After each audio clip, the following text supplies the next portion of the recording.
Hariom friends OD online channel आपको स्वागत। आज भिडियोटी एक विशेष भिडियो रहिबार अछि। भिडियोटीर टाइटल ही आपने जानि सारिथिबे। मेष राशि व्यक्ति अधिक भाग्यवान अटंती कि कुंभ राशि व्यक्ति। तो ये भिडियोटी को आपने शेष पर्यंत देखिले आपन निजे ही विचार करि परिबे कि मेष राशि कि कुंभ राशि दुहिक मध्यरु केउ राशि अधिक श्रेष्ठ अटे। तो आपन कुंभ राशि होइतांतु कि मेष राशि। ये भिडियोटी को अनुरोध कि आपन शेष पर्यंत निश्चिंत देखंतु एवं भिडियोटी गोटे लाइक मध्यम करंतु। तो प्रथम आसु जानिबा मेष राशि व्यक्ति विषय रे। एमानकर भाग्य एमानकु केउ दिगकु नै थाए।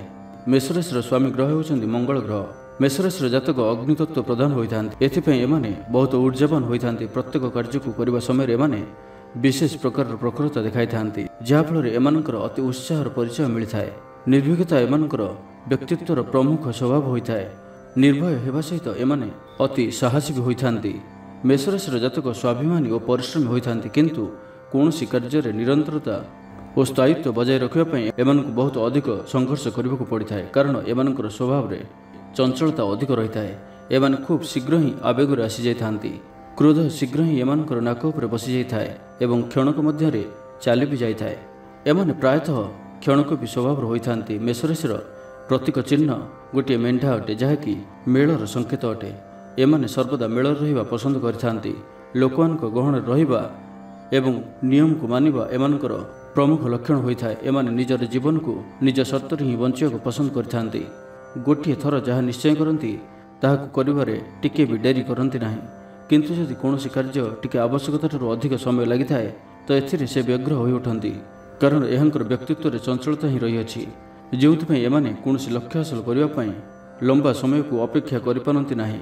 जेउठारे एमाने निजर निर्भीकता, ऊर्जा और कोमल स्वभाव कारणरू एमाने कौनसी व्यक्ति को निजर दीवान कर दी थांती, तो सेठारे क्षणकूपी आवेश एवं चंचलतार स्वभाव कारणरू टिके टिके कथारे काहा सहित भी संपर्क रे मोहभंग आनी थांती। किंतु जो माने एमानकर एही स्वभाव को जानी थांती सेमाने एहांकु केबे भी छाड़ी जाआंती नाही, कारण कहार दुख समय रे मेष राशि व्यक्ति सर्वदा आगर रही थांती। मेष राशिर जातक अधिक उत्साही और परिश्रमी भी होई थांती, किंतु एमानकर जीवन में बहुत अधिक समस्या को भोगिबार देखा जाए। किंतु एमानकर सहनशीलता ही सब परिस्थिति को आपे आपे ठीक कर दी थाए।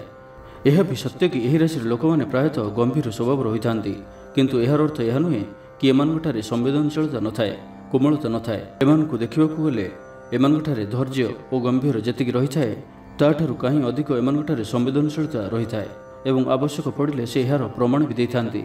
एमाने काहार भी दया को निजर जीवन में सामिल करते नाही।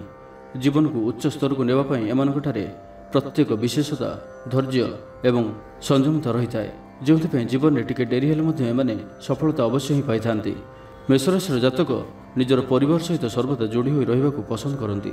परिवार ठार दूरे रहिबा एमानकु पसंद होई न थाए। किछि दिन भी परिवार ठार दूरे रहिले एमाने उदास होई जांती। एमाने निजर कार्यक्षेत्र में बहुत ऊर्जावान रही थांती। जदि एमाने खेलकूदर क्षेत्र रही थांती तो श्रेष्ठ प्रदर्शन करथांती। प्रतिद्वंदी को हरैबार कौशल एमानकु खूब जଣା थाए। एथिपई जो भी मेष राशिर जातक सेनाबाहिनी क्षेत्र में रही थांती सेमाने उच्च पदर अधिकारी होई थांती। आपणकर व्यक्तित्व रे प्रारंभिक आकर्षण तो रही थाए, किंतु आपन को बुझिबा सहज होई न थाए। कहार भी मनर कथा सहज रे आपन जानि नै थांती, किंतु आपन को जानिबा कष्टकर होई थाए। किंतु एमाने जहा सहित भी थरुटिए पई मित्रता बा जीवनसाथी रूप रे एमाने काहाकु बाछि थांती तो एमाने सारा जीवन विश्वस्त होई रही थांती। कहार भी भरोसा भांगिबा को एमाने पसंद करि न थांती। परिवार हेउ कि कार्यक्षेत्र, लव लाइफ क्षेत्र हो कि जीवन साथी एवं छात्र छात्री माने मेष राशिर जातक प्रत्येकटी क्षेत्र में अधिक अधिक सफलता ही लाभ करथांती। प्रत्येकटी क्षेत्र में निजर एक अलग ही परिचय एमाने शीघ्र ही सृष्टि करथांती। तो यह थिला मेष राशि व्यक्तिंकर किछि लक्षण, स्वभाव एवं एमाने केउं विशेष गुणर अधिकारी होइथांती। तो एबे आसंतु जानिबा कुंभ राशि व्यक्तिंक विषय रे, जहा फल आपण निजे ही निर्णय नहीं पारिबे कि केउं राशि आपनको सबठारु अधिक पसंद लागिला।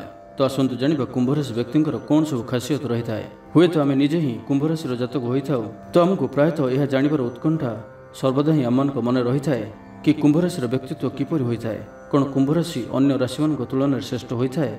तो आसंतु जानिबा एमानकर किछि स्वभाव, व्यक्तित्व एवं एमानकर किछि लक्षण। कुंभ राशिर जातक प्रायतः मानवतावादी होई थांती। एपरिकी एमानकर राशि चिन्ह भी गोटे कुंभ अटे, जार अर्थ यह अटे कि एमानकर व्यक्तित्व बहुत लंबा एवं गभीर होता है। एमाने ज्ञानी स्वभाव होता, एमाने बहुत ही प्रगतिशील होता। परोपकार भावना एमानकर व्यक्तित्वर प्रमुख लक्षण होता है। ଏମାନଙ୍କର ଚିନ୍ତାଧାରା ପ୍ରାୟତଃ ସ୍ୱଚ୍ଛ ହୋଇଥାଏ। ଏମାନେ ଆଧୁନିକ ସ୍ୱଭାବର ହୋଇଥାନ୍ତି ଓ ନିଜର ବ୍ୟବହାର ପ୍ରତି ସର୍ବଦା ସତର୍କ ରହିଥାନ୍ତି। ମାନ ପ୍ରତିଷ୍ଠା, ଘରର ଇଜ୍ଜତ ଏହିସବୁ ପ୍ରତି ଏମାନେ ଅଧିକ ଯତ୍ନବାନ ହୋଇଥାନ୍ତି ଏବଂ ନିଜର ଚିନ୍ତାଧାରାରେ ଆଉ କାହାର ହସ୍ତକ୍ଷେପ ଏମାନଙ୍କୁ ପସନ୍ଦ ହୋଇନଥାଏ। ଏମାନେ ସ୍ୱତନ୍ତ୍ରତାକୁ ପସନ୍ଦ କରିଥାନ୍ତି। ଏମାନଙ୍କର ସ୍ୱଭାବ ମିଳାମିଶା ପ୍ରିୟ ହୋଇଥାଏ। ଏମାନେ ଦେଖିବାକୁ ବହୁତ ସୁନ୍ଦର ଏବଂ ଆକର୍ଷକ ହୋଇଥାନ୍ତି। କଥାରେ ହିଁ କାହାକୁ ବି ବାନ୍ଧି ପାରନ୍ତି। ଏଥିପାଇଁ ଏମାନଙ୍କର ମିତ୍ର ସଂଖ୍ୟା ମଧ୍ୟ ସବୁଠାରୁ ଅଧିକ ହୋଇଥାଏ। କୁମ୍ଭ ରାଶିର ଜାତକ ପ୍ରାୟତଃ ସମସ୍ତଙ୍କ ବିଚାରଧାରାଠାରୁ ଟିକେ ଅଲଗା ବିଚାର ସମ୍ପନ୍ନ ହୋଇଥାନ୍ତି। ଭିଡ଼ ଭିତରେ ନ ଚାଲି ଏକ ନୂଆ ରାସ୍ତା ଅନ୍ୱେଷଣରେ ସର୍ବଦା ରହିଥାନ୍ତି। ଏମାନଙ୍କର ଗୋଟିଏ ଖରାପ ଗୁଣ ଏହା କି ଏମାନେ କିଛି ବି ନିଷ୍ପତ୍ତି ନେବା ପୂର୍ବରୁ ଯେତିକି ଆବଶ୍ୟକ ତାଠାରୁ ଅଧିକ ଚିନ୍ତା ବିଚାର କରିଥାନ୍ତି ଏବଂ ସର୍ବଦା କମ୍ଫର୍ଟ ଜୋନ୍ ଭିତରେ ରହିବାକୁ ପସନ୍ଦ କରିଥାନ୍ତି। ଏଥିପାଇଁ ବେଳେବେଳେ କିଛି ଭଲ ସୁଯୋଗକୁ ବି ଏମାନେ ହାତଛଡ଼ା କରିଦେଇଥାନ୍ତି। ଏମାନେ ବହୁତ ସମ୍ବେଦନଶୀଳ ବି ହୋଇଥାନ୍ତି। ଏମାନଙ୍କଠାରେ ଦାର୍ଶନିକତାର ଗୁଣ ମଧ୍ୟ ଅଧିକ ରହିଥାଏ। ଜିରାରୁ ଶିରା ବାହାର କରିବାର କଳା ଏମାନଙ୍କୁ ଖୁବ୍ ଜଣା। ଏମାନେ ସାଇନ୍ସ କ୍ଷେତ୍ରରେ ଭଲ ପ୍ରଦର୍ଶନ କରିଥାନ୍ତି। ନେତୃତ୍ୱ ନେବାର କ୍ଷମତା ଏମାନଙ୍କଠାରେ ଅଧିକ ରହିଥାଏ। କିନ୍ତୁ ରାଜନୀତି ଏମାନଙ୍କୁ ପସନ୍ଦ ହୋଇନଥାଏ। ରାଜନୀତିଠାରୁ ପ୍ରାୟତଃ ଏମାନେ ଦୂରରେ ରହିଥାନ୍ତି। କାର୍ଯ୍ୟକ୍ଷେତ୍ରରେ ଏମାନଙ୍କୁ ପ୍ରାୟତଃ କଠିନ କାମକୁ ହାତକୁ ନେବା ଅଧିକ ପସନ୍ଦ ହୋଇଥାଏ। ଏହି କାରଣରୁ ହିଁ ଏମାନେ ଶୀଘ୍ର ହିଁ ଜୀବନରେ ଉନ୍ନତି କରିଥାନ୍ତି। ଏମାନଙ୍କୁ ସର୍ବଦା ହିଁ କିଛି ନୂଆ କାର୍ଯ୍ୟ ପ୍ରତି, କିଛି ଶିଖିବା ପ୍ରତି ସର୍ବଦା ହିଁ ରୁଚି ରହିଥାଏ। ଏମାନେ ବହୁବିଦ୍ୟାର ଅଧିକାରୀ ହୋଇଥାନ୍ତି। ପଢ଼ାପଢ଼ି କ୍ଷେତ୍ର ସହିତ ସଙ୍ଗୀତ ଓ କଳା ପ୍ରତି ଏମାନେ ରୁଚି ରଖିଥାନ୍ତି ଏବଂ ଏଥିରେ ସଫଳତା ମଧ୍ୟ ଲାଭ କରିଥାନ୍ତି। ଏମାନଙ୍କର କଥା କହିବାର କୌଶଳ ଏବଂ ଏମାନେ ଦେଖିବାକୁ ତ ଆକର୍ଷକ ହୋଇଥାନ୍ତି, ଏପରିକି ଯାହାକି ଆମେ ପୂର୍ବରୁ କହିସାରିଅଛୁ। ଏମାନଙ୍କର ସମ୍ମୁଖକୁ ଆସୁଥିବା ବ୍ୟକ୍ତି ଏମାନଙ୍କ ସହ ଅଧିକ ସମୟ ବିତାଇବାକୁ ପସନ୍ଦ କରିଥାନ୍ତି, କିନ୍ତୁ ଏମାନେ କାହାର ବି କଥାରେ ଭାସିଯାଆନ୍ତି ନାହିଁ। ସହଜରେ ହିଁ କାହାର ମନ କଥା ପଢ଼ି ନେଇଥାନ୍ତି, କିନ୍ତୁ ଏମାନଙ୍କର ମନ କଥାକୁ ବୁଝିବା କଷ୍ଟକର ବ୍ୟାପାର। ସମ୍ପୂର୍ଣ୍ଣ ନିଷ୍ଠା, ଏକାଗ୍ରତା ଓ ସେବା ଭାବର ସହିତ ପ୍ରତ୍ୟେକ କାର୍ଯ୍ୟ କରିଥାନ୍ତି। ଏମାନେ ପ୍ରାୟତଃ ଧାର୍ମିକ ସ୍ୱଭାବର ହୋଇଥାନ୍ତି। ଧର୍ମକର୍ମ ପ୍ରତି ଅଧିକ ରୁଚି ରଖିଥାନ୍ତି। ତା ସହିତ ନିଜର ସହକର୍ମୀଙ୍କୁ ସାହାଯ୍ୟ ସହଯୋଗ କରିବା ଏମାନଙ୍କୁ ଭଲ ଲାଗିଥାଏ। ନିଜର ଶାନ୍ତ, ଗମ୍ଭୀର ଏବଂ କର୍ମଠ ବ୍ୟବହାର କାର୍ଯ୍ୟକ୍ଷେତ୍ରରେ ଏମାନଙ୍କୁ ସମସ୍ତଙ୍କଠାରୁ ଅଲଗା କରିଥାଏ। ଯଦି ଏମାନଙ୍କର ଲଭ୍ ଲାଇଫ୍ ବିଷୟରେ କଥା ହେବା ତ ଏମାନେ ପ୍ରାୟତଃ ସ୍ୱତନ୍ତ୍ର ବିଚାର ସମ୍ପନ୍ନ ହୋଇଥାନ୍ତି ଏବଂ ଏହିଭଳି ବ୍ୟକ୍ତି ହିଁ ଏମାନଙ୍କର ପସନ୍ଦ ହୋଇଥାନ୍ତି। କିନ୍ତୁ ଏମାନେ କୌଣସି ବି କ୍ଷେତ୍ରରେ ବାନ୍ଧି ହୋଇ ରହିବାକୁ ପସନ୍ଦ କରନ୍ତି ନାହିଁ। ଏମାନେ ସହଜରେ ହିଁ କାହାକୁ ବିଶ୍ୱାସ କରନ୍ତି ନାହିଁ। ଏମାନଙ୍କଠାରେ ବୌଦ୍ଧିକ ଓ ତାର୍କିକ ଗୁଣ ପ୍ରବଳ ରହିଥାଏ, କାହିଁକିନା ଏମାନଙ୍କର ସ୍ୱାମୀ ଗ୍ରହ ଶନି ଅଟନ୍ତି। କାହାକୁ ଧୋକା ଦେବା ଏମାନଙ୍କୁ ପସନ୍ଦ ହୋଇନଥାଏ। ଶନିଙ୍କର ପ୍ରଭାବରେ ଏମାନେ ନ୍ୟାୟପ୍ରିୟ ହୋଇଥାନ୍ତି। ସତ୍ୟକୁ ସତ ଏବଂ ମିଛକୁ ମିଛ କହିବାରେ ପଛକୁ ହଟନ୍ତି ନାହିଁ।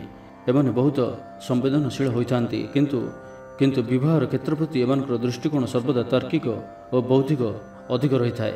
କୁମ୍ଭ ରାଶିର ଜାତକ ସମସ୍ତଙ୍କୁ ନିଜର କରିବା ପରି ବ୍ୟକ୍ତି ହୋଇଥାନ୍ତି, ଯିଏକି କାହାର ବି ଦୁଃଖ ଦେଖିପାରନ୍ତି ନାହିଁ। ତ ଆପଣ ନିଜେ ହିଁ ଚିନ୍ତା କରନ୍ତୁ, ଯଦି କୁମ୍ଭ ରାଶିର ଜାତକ ଆପଣଙ୍କର ଜୀବନସାଥୀ ଅଟନ୍ତି ତ ଆପଣ ନିଜେ ହିଁ ଚିନ୍ତା କରନ୍ତୁ, ଏମାନେ ନିଜର ଜୀବନସାଥୀଙ୍କୁ କେବେ ବି ଦୁଃଖ ଦେଇପାରିବେ ନାହିଁ। ତାଙ୍କର ରାଶିଗତ ସ୍ୱଭାବ ହିଁ ଏହା ଅଟେ। ଏଥିପାଇଁ ଏମାନଙ୍କର ବୈବାହିକ ଜୀବନ ବହୁତ ହିଁ ରୋମାଣ୍ଟିକ ସ୍ୱଭାବର ହୋଇଥାଏ ଏବଂ ସର୍ବଦା ହସ ହସ ମୁହଁ ପରିବାରର ସମ୍ପର୍କକୁ ସୁଦୃଢ଼ ଏବଂ ମଧୁରତାରେ ପରିପୂର୍ଣ୍ଣ କରି ରଖିଥାଏ। କୁମ୍ଭ ରାଶିର ଜାତକ ପ୍ରାୟତଃ ଲଭ୍ ଲାଇଫ୍ ପ୍ରତି ରୁଚି ଅଧିକ ରଖିଥାନ୍ତି। ଯଦି ଆପଣ ସଠିକ୍ ଜୀବନସାଥୀ ବାଛୁଛନ୍ତି ଏବଂ ସେ କୁମ୍ଭ ରାଶିର ଅଟନ୍ତି ତ ଆପଣ ନିଶ୍ଚିନ୍ତ ହୋଇଯାଆନ୍ତୁ, କାରଣ ଆପଣଙ୍କର ଜୀବନ ବଦଳିବାକୁ ଯାଉଛି।